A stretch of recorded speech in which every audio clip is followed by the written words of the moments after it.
je fais partie des gens qui se sont trompés. C'est-à-dire qu'il y avait un objectif politique. On l'a vu, c'était en effet finalement une forme d'épuration ethnique, d'essayer de rendre Gaza invivable pour forcer les Gazaouis à partir soit vers l'Égypte et dire aux Égyptiens débrouillez-vous, vous êtes arabes après tout, occupez-vous d'eux, ou aux Jordaniens de s'occuper de cette Jordanie. Donc on a vu l'objectif et on s'est dit mais ils n'y arriveront jamais. Il y a 2 millions de personnes, ils vont pas les vider. Et puis là on est en train de voir et l'objectif et les moyens, c'est-à-dire que l'objectif reste intact, c'est-à-dire qu'ils veulent vider Gaza de sa population, et les moyens, c'est-à-dire sans faire dans la dentelle, donc de manière assez, pour dire les choses poliment, très contraire à ce que Tsahal a toujours prétendu être, c'est-à-dire une armée modèle.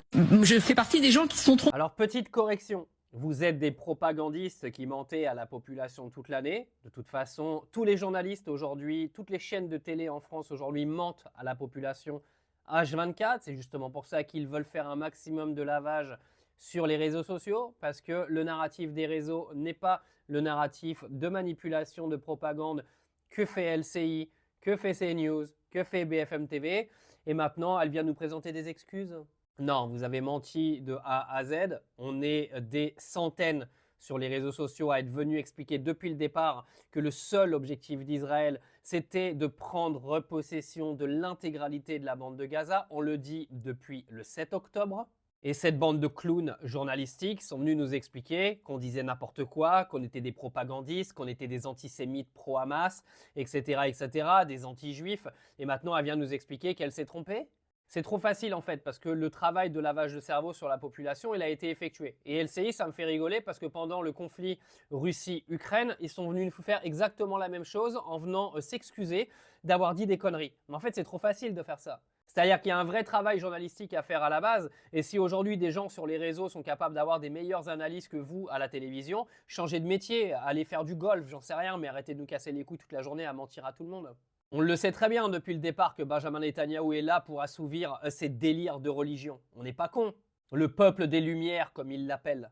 Malheureusement, on ne va pas rentrer à l'intérieur de la religion parce qu'on va encore nous cataloguer d'antisémites quand on est en train de rapporter des faits et de ce qui se passe vraiment et de ce qu'a vraiment dit Benjamin Netanyahou sur ce qui est en train de se passer à Gaza. Mais je tiens quand même à rappeler que beaucoup d'entre nous qui avons dénoncé ça depuis maintenant longtemps, beaucoup d'entre nous ont été placés en garde à vue pour apologie du terrorisme, d'accord?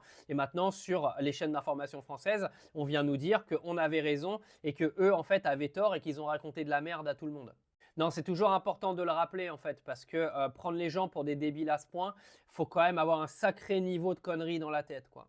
Donc j'espère que vous êtes fiers maintenant, toutes les chaînes de télévision françaises, tous les électeurs d'extrême droite qui ont défendu Benjamin Netanyahou parce que Marine Le Pen et Jordan Bardella ont décidé de prendre position pour les Juifs de France parce qu'ils ont besoin de leur électorat. Croyez pas qu'ils vous aiment, ils en ont rien à foutre de vous. Je tiens à vous rappeler, les Juifs de France, que le Rassemblement national est un parti fondé sur l'antisémitisme. Donc arrêtez de croire qu'ils sont là pour vous protéger, s'il vous plaît. Ils sont juste là pour aller récupérer vos votes.